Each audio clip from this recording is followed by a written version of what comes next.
വന്നിട്ടുണ്ട്. Axis my ഇന്ത്യയുടെ ഏറ്റവും വിശ്വസനീയമായ സർവേ എന്ന് പറയുന്നല്ലോ.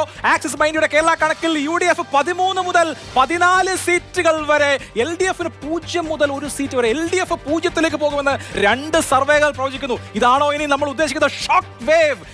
BJP 2 മുതൽ 3 വരെ സീറ്റുകൾ. രണ്ടാമത്തെ സർവേ ഫലമാണ് ഈ സമാനമായ സൂചനകൾ നൽകുന്നത്. 2 സർവേകൾ BJPക്ക് കേരളത്തിൽ 3 സീറ്റ് നൽകുന്നു. ഞാൻ അതിൽ വിശ്വസിക്കുന്നില്ല. എന്തായാലും 3 സീറ്റ് കേരളത്തിൽ BJPക്ക് എന്തായാലും ലഭിക്കും. അങ്ങനെയാണെങ്കിൽ BJPയുടെ കാര്യത്തിൽ സംഭവിക്കുന്ന തെറ്റ് പോലെ തന്നെ മറ്റു കാര്യത്തിലും തെറ്റ് സംഭവിക്കാം.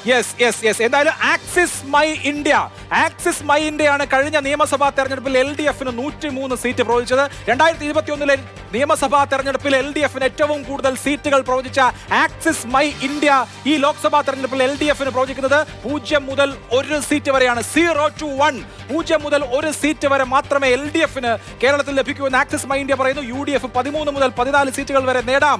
NDAക്ക് 2 മുതൽ 3 വരെ സീറ്റുകളും. കേരളത്തിൽ എന്താണ് സംഭവിക്കുന്നത്? കേരളത്തിൽ ഒരു UDF തരംഗം എന്ന് പറയാമോ? ഇത് കേരളത്തിൽ സംഭവിക്കുന്നതാണ്. പക്ഷേ കേരളത്തിൽ സംഭവിക്കുന്നതിനെ പറ്റി പറയുന്നുണ്ടെങ്കിലും ദേശീയ തലത്തിലുള്ള ഒരു സർവേ ഫലങ്ങളാണ്. നമുക്ക് നമ്മുടെ ഒരു ഇതുവരെയുള്ള രാഷ്ട്രീയ കാഴ്ചപ്പാട് വെച്ച്, ഇതുവരെയുള്ള രാഷ്ട്രീയ രീതി വെച്ച് വിശ്വസിക്കാൻ കഴിയാത്ത 2 CNN News 18 കേരളത്തിന് പറയുന്നത് UDF 15 മുതൽ 18, LDF 2 മുതൽ 5, NDA 1 മുതൽ 3. അതായത് NDAക്ക് 3 സീറ്റ് വരെ ലഭിക്കുമെന്ന് പറയുന്ന 3ാമത്തെ സർവേ ആണിത്.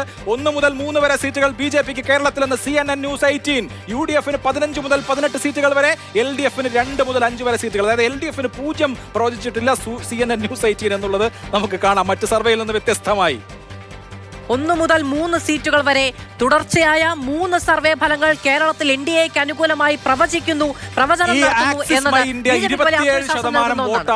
27% വോട്ടാണ് കേരളത്തിൽ NDAക്ക് പ്രവചിക്കുന്നത്. ഞാൻ പറയുന്നു 27% കിട്ടില്ല. അത് ഞാൻ പറഞ്ഞില്ലേ, ഇപ്പോ 3 ഏജൻസി 3 സീറ്റുകൾ വരെ NDAക്ക് കിട്ടാമെന്ന് പറയുന്നു. അങ്ങനെ കിട്ടാനുള്ള സാധ്യത കാണുന്നില്ല. കേരളത്തിൽ 20% വോട്ടാണ് K. സുരേന്ദ്രൻ പോലും പ്രവചിക്കുന്നത്. ഈ ബാക്കി 7% പ്രദീപ് ഗുപ്ത എവിടെ നിന്ന് എടുത്തുകൊണ്ട് വന്നാണെന്ന് എനിക്കറിയില്ല. എന്തായാലും 27% വോട്ട് കിട്ടില്ല. കേരളത്തിൽ ചരിത്രത്തിൽ ആദ്യമായി ഒരിടത്തെങ്കിലും താമര വിരിയും എന്ന് 3 സർവേകൾ, ദേശീയ സർവേകൾ പ്രഖ്യാപിക്കുന്നു. വളരെ കൗതുകരമാണ്. അതിനുള്ള സൂചനകൾ, പ്രവചനങ്ങൾ നടത്തുന്നു എന്നുള്ളത് വളരെ